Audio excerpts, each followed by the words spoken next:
모험하지 않는 인생은 썩은 웅덩이와 같다. 멜컴 캠벨. 앞서 에디 리켄 베커에 관한 글을 쓰다 보니 멜컴 캠벨이 머릿속에 떠올랐다. 나는 어느 날 밤 만찬에서 이 조용하고 목소리가 나긋한 두 남자 사이에 앉게 되었다. 두 사람은 외관은 침착해 보였지만 내면은 높은 속도에 대한 열망으로 온몸이 근질근질했다. 리켄베커는 돈이 필요해 카레이싱이라는 위험한 세계에 입문했다. 하지만 캠벨은 더 이상 돈을 벌 필요가 없을 정도로 상당히 부유한 사람이다. 그러면 무엇 때문에 카레이싱에 입문했나? 명성? 영광? 그는 둘 다 아니라고 했다. 그저 재미있어서 시작했다는 것이다. 이어 나는 에디 리켄베커에게 고개를 돌려 멜컴이 해성에 거의 맞먹는 속도로 빠르게 소주로를 달리는 모습을 보는 것이 즐거운지 물었다. 그러자 200번 이상 카레이싱을 경험한 베테랑 카레이서 에디는 이렇게 말하며 내 정신을 번쩍 들게 했다. 멜컴 경이 경주하는 걸 본 적은 없습니다. 그럴 생각도 없어요. 그렇지만 내 생각에 그분이 경주할 때마다 죽을 확률은 5분의 4 정도 될 겁니다. 당시 멜컴 캠벨만큼 지구 표면 위를 빠르게 달려간 사람은 없었다. 1시간에 480km, 분당 8km, 그러니까 뉴욕에서 샌프란시스코를 10시간 만에 주파한 것이다. 물론 1시간에 320km 이상으로 달렸던 사람은 4사람 더 있었다. 그런데 그들 모두는 명예로운 죽음을 맞이했다. 캠벨만이 유일하게 살아있는 사람이다. 그는 운명론자다. 절대 걱정하지 않는다. 절대 불안해하지 않는다.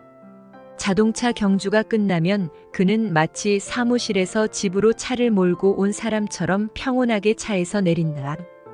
캠벨은 16살에 아버지에게 자전거 경주자가 되고 싶다고 말했다. 아버지는 어안이 벙벙해져 즉시 아들을 런던의 유명한 보험회사인 로이즈의 사무원으로 취직시켰다.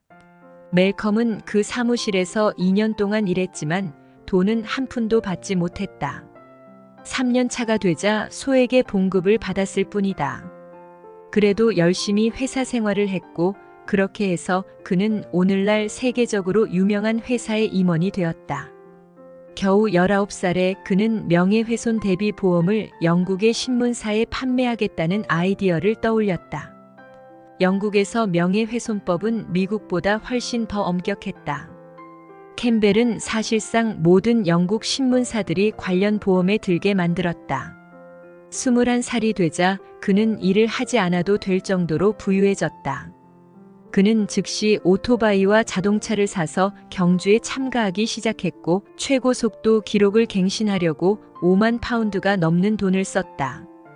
저돌적인 죽음의 질주를 하기에 적합한 경주로를 찾아 수천 킬로미터를 여행하기도 했다. 덴마크, 사하라 사막, 남아프리카, 플로리다 같은 곳에 갔다. 하지만 세상에서 가장 훌륭한 경주로는 유타에 있다고 말했다. 유타에 있는 10만 년도 더 전에 말라붙은 호수의 소금 바닥은 얼음처럼 단단하고 매끈하다는 것이다. 한 번은 이런 일도 있었다.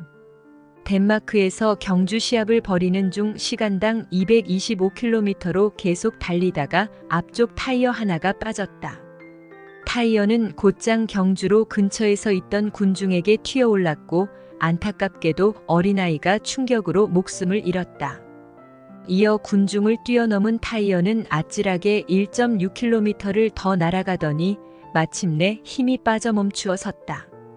멜컴은 제1차 세계대전 중에 가장 큰 스릴을 느꼈다고 했다. 당시 비행사로 근무했는데 영국 해협을 건너 서부 전선으로 향해야 했다. 이전에 단 한 번도 가본 적 없는 곳으로 비행기를 몰아야 했고 전혀 모르는 현장에 착륙시켜야 했다. 때로 구름을 헤치고 나와 그를 향해 달려들며 기관총을 퍼붓는 독일 전투기를 피해야 하기도 했다. 그럼에도 불구하고 거의 4년 동안 비행 업무를 계속 해냈으며 상처 하나 입지 않았다. 캠벨의 인생에서 가장 큰 모험은 코코스 제도에서 숨겨진 보물을 찾아 나섰던 일이다. 그는 이 모험에 대해 무척 흥미로운 책을 쓰기도 했다. 숨겨진 해적의 보물. 코코스 제도는 세상에서 가장 음울한 곳 중 하나다. 그곳에는 민가가 전혀 없으며 백인들은 아예 살지 않는다.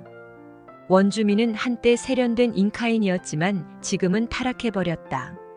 그들은 낮에는 산속에 숨었다가 밤이 되면 은밀하게 물가까지 내려온다. 그들은 해변의 가장자리에 있는 푸른 야자나무의 그늘보다 더 조용하게 움직인다. 백인들의 눈은 그들을 먼저 알아챌 만큼 빠르지 않았다. 그 섬에는 거미, 참깨, 진해 그리고 개미 등이 바위와 모래 위에서 득실거렸다. 공기 중에는 파리와 모기가 들끓었다.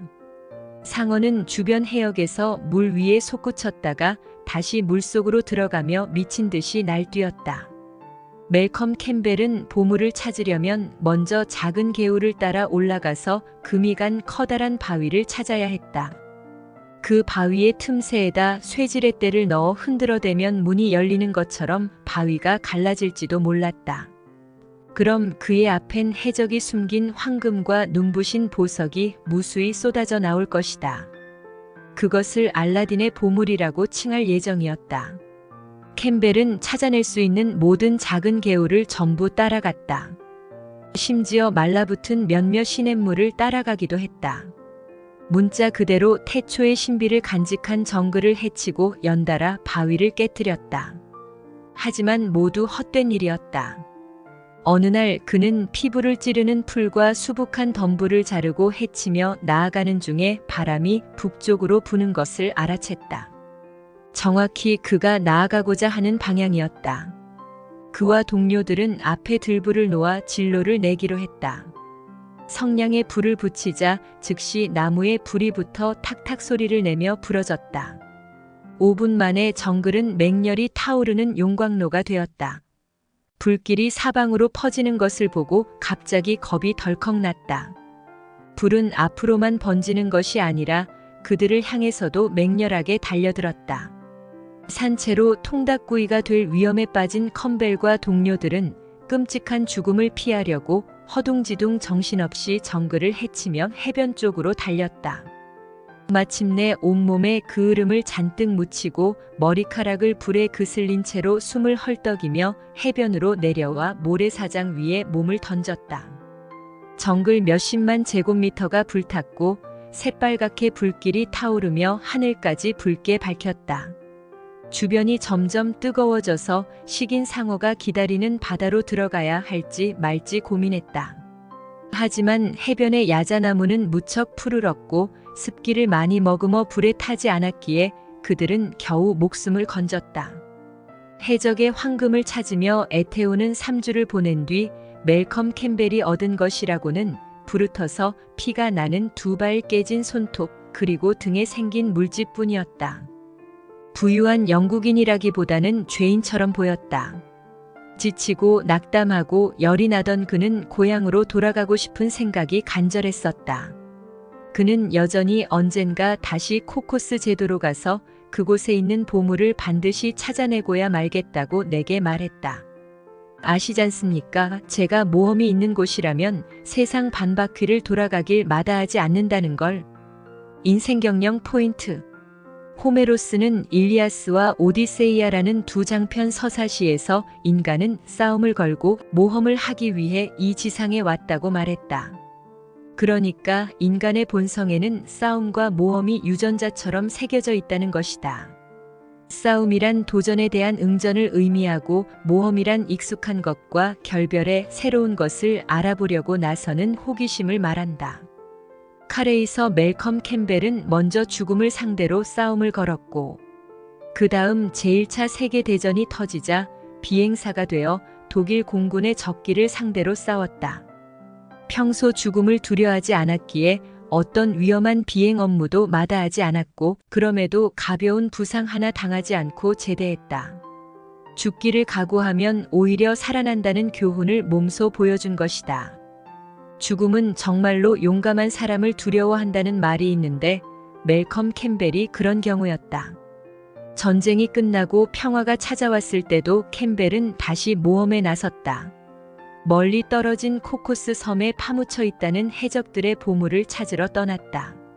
이미 보험회사의 이사로 봉직해 돈을 많이 벌었으므로 돈 때문에 보물 수색 작업에 나선 것은 아니었다. 무엇인가 지금까지 알려지지 않은 것을 발견했을 때의 쾌감과 즐거움 때문에 위험도 마다하지 않고 코코스 섬으로 갔다. 그러나 고생만 막심하게 했을 뿐 결과는 아무것도 없었다. 그럼에도 불구하고 그는 기회만 된다면 또다시 그 섬에 가서 보물을 찾는 일에 도전해 볼 마음을 갖고 있다. 인간은 살아있는 동안 싸움과 모험을 피할 수 없다. 그것을 피한다면 인생의 흥분과 짜릿함을 느낄 수 없음은 물론이고, 인생이 고요하게 정체되어 결국에는 썩을 수밖에 없는 무릉덩이가 되고 말 것이다.